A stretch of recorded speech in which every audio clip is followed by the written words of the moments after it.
سب سے زیادہ عزیز کون؟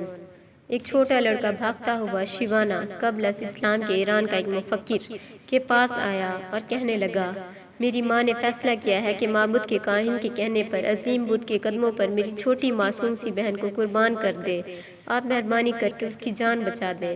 شیوانا لڑکے کے ساتھ فوراً معبود میں پہنچا اور کیا دیکھتا ہے کہ عورت نے بچے کے ہاتھ پاؤں رسیوں سے جکڑ لیے ہیں اور چھری ہاتھ میں پکڑے آنکھ بند کیے کچھ پڑھ رہی ہے۔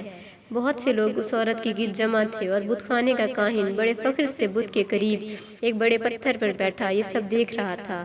شیوانا جب عورت کے قریب پہنچا تو دیکھا کہ اسے اپنی بیٹی سے بے پناہ محبت ہے اور وہ بار بار اس کو گلے لگا کر والہانہ چوم رہی ہے، مگر اس کے باوجود معبد قدے کے بت کی خوشنودی کے لیے اس کی قربانی بھی دینا چاہتی ہے۔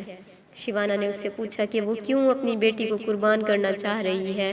عورت نے جواب دیا، کاہن نے مجھے ہدایت کی ہے کہ میں معبود کے بت کی خوشنودی کے لیے اپنی عزیز ترین ہستی کو قربان کر دوں تاکہ میری زندگی کی مشکلات ہمیشہ کے لیے ختم ہو جائیں۔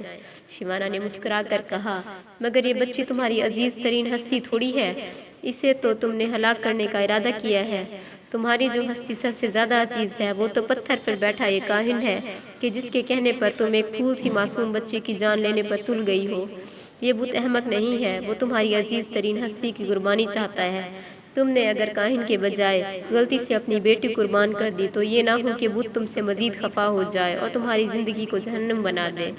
عورت نے تھوڑی دیر سوچنے کے بعد بچے کے ہاتھ پاؤں کھول دیے اور چھری ہاتھ میں لے کر کاہن کی طرف دوڑی، مگر وہ پہلے ہی وہاں سے جا چکا تھا۔ کہتے ہیں کہ اس دن کے بعد سے وہ کاہن اس علاقے میں پھر کبھی نظر نہ آیا۔ دنیا میں صرف آگاہی کو فضیلت حاصل ہے اور واحد گناہ جہالت ہے۔ جس دن ہم اپنے کاہنوں کو پہچان گئے ہمارے مسائل حل ہو جائیں گے۔